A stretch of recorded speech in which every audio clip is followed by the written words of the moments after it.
ஒரு கேள்வியா? இப்படி இது சும்மா இல்ல, இதெல்லாம் அவங்க கொடுக்கிற பாயிண்ட்ஸுங்க. சந்தேகத்தை உண்டாக்க பொதுமக்கள் அகப்படுறதானே, சந்தேகத்தை உண்டாக்குறதுக்காக. திடீரென்று ஒரு நாள் இந்த பகுதியில் இருந்து ஒரு நாள் எனக்கு போன் வந்துச்சு.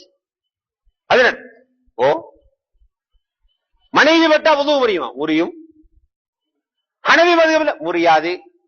கியாமத்தில் யாரு நரகம் யாரு சுவர்க்கம்? உனக்கு எதுக்கு அந்த கேள்வி? இல்ல அளவணும்.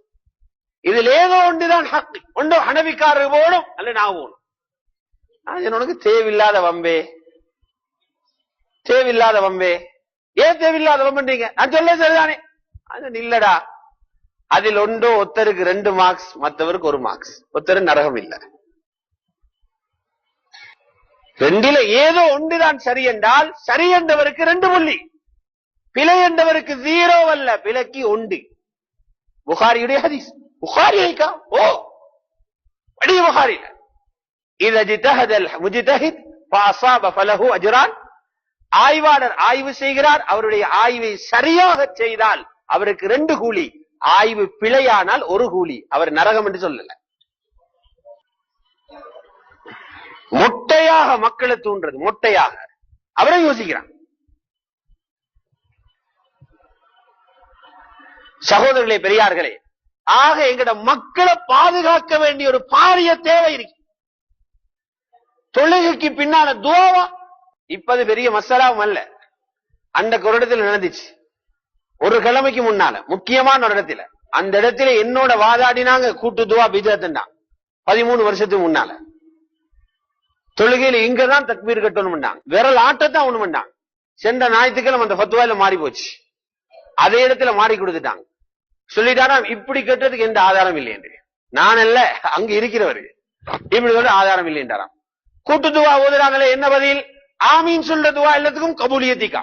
இப்பதான் வருது, ஆமீன் சொல்றதுக்கு எல்லாம் கபூலியத்திருக்கா.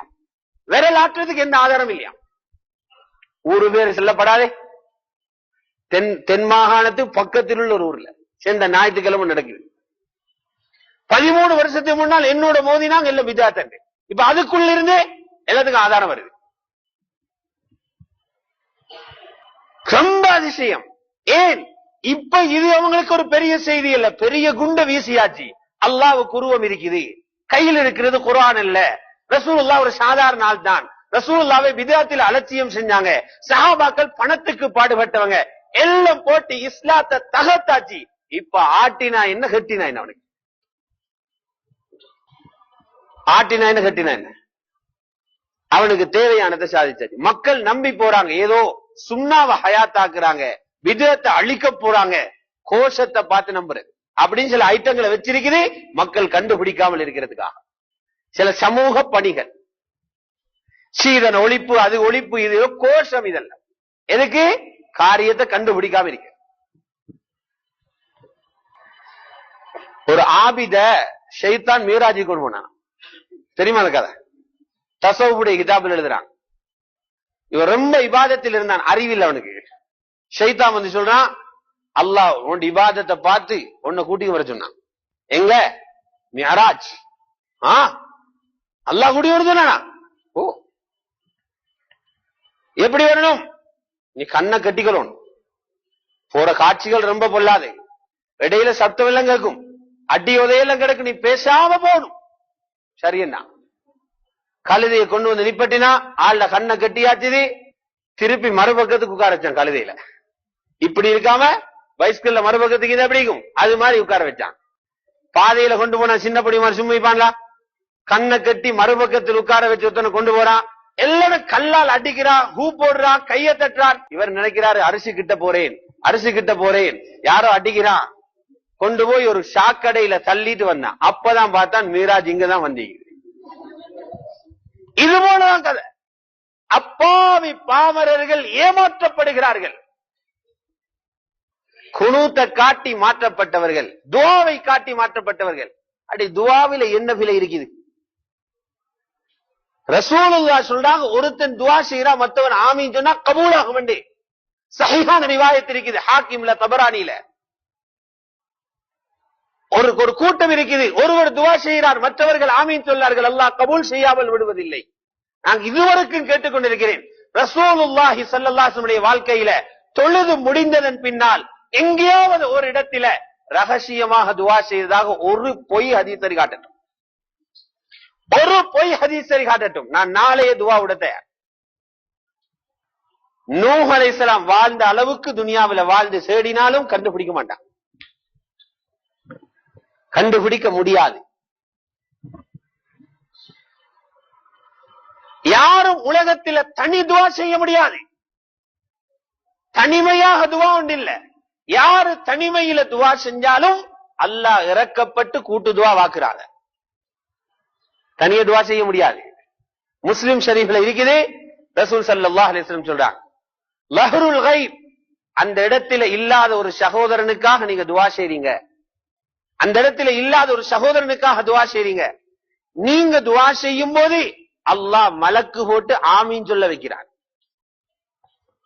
நீ ஒளிச்சு ஓடினாலும் உன்ட கூட்டு துஆ தான். அல்லாஹ் உன்னோட இரக்கம். நீ ஒளிச்சு ஓடினாலும் அல்லாஹ் கூட்டு துஆ வைக்கிறான். அதுக்கு எதிராக காட்டுறது வெடிச்சத்தம் போடுற ஹதீஸ் இருக்குது, அதுதான் காட்டுற. கூட்டு துஆவுக்கும் வெடிச்சத்தத்துக்கும் என்ன வித்தியாசம்? ரசூலுல்லாஹ் ஸல்லல்லாஹு அலைஹி வஸல்லம் கைபரில் இருந்து வராங்க. சஹாபாக்கள் தக்பீர் சொன்னாங்க, இடையில வாருங்க. எப்படி தக்பீர் என்றா அவங்க அப்படி டயர்ட் ஆகிற மாதிரி தக்பீர். நபி ஸல்லல்லாஹு அலைஹி வஸல்லம் அவங்கள பார்த்து சொன்னாங்க, யா யுஹன்னாஸ் இர்பஉ அலா அன்ஃபுசிக்கும், உங்களோட உடம்புகளின் மீது மிருதுவா நடந்துக்கோங்க. அப்ப எவ்வளவு சத்தமா தக்பீர் சொல்லிப்பாங்க. உடலை கவனிச்சுக்கோங்க. நீங்க கூப்பிடுறது ஒரு செவிடனை அல்ல, தூரத்தில் உள்ளவன் அல்ல, வெடிச்சத்தம் போட்டவர்களை பார்த்து சொன்னது. இது கூட்டு துஆவுக்கு எதிரா. அல்லாஹ் துஆவுடைய விஷயத்தில சப்தம் உயர்வதையும் விரும்பல, மிக மௌனத்தையும் விரும்பல, நடுத்தரத்தை விரும்புறான். வலா தஜ்ஹர் பிஸ்ஸலாத்திக வலா துகாஃபித் பிஹா வப்தகி பைன ذلك சபீலா. இந்த ஆயத் துஆ விஷயத்தில் இறங்கியது என்று ஹஜ்ரத் ஆயிஷா சொல்லும் ஹதீஸ் புகாரியில் இருக்கிறது. உங்களுடைய தொழுகையில் உள்ள துஆக்களை மிக சப்தமாக ஓதவும் வேண்டாம், மிக மெதுவாக ஓதவும் வேண்டாம், ரெண்டுக்கு நடுவுல மத்தியமமாக ஓதுங்கள். வப்தகி பைன ذلك சபீலா. அல்லாஹ்வுடைய நல்லடியார்களே, இப்படியாக எனது பேச்சின் சுருக்கம் என்னவென்றால், அல்ஹம்துலில்லாஹ் ஹஜ்ரத் ஆதம் அலைஹிஸ்ஸலாம் இறங்கி இந்த பூமியில் வாழுகின்ற முஸ்லிம்களாகிய நாம் இவ்வளவு காலமாக ஷாஃபிஈ மதுஹப் என்ற அந்த தெளிவான பாதையில் வழிநடத்தப்பட்டிருக்கிறோம். எமது மூதாதையர்களும் அழகாக அதிலே வழிநடத்தப்பட்டார்கள். உலமாக்களும் அழகாக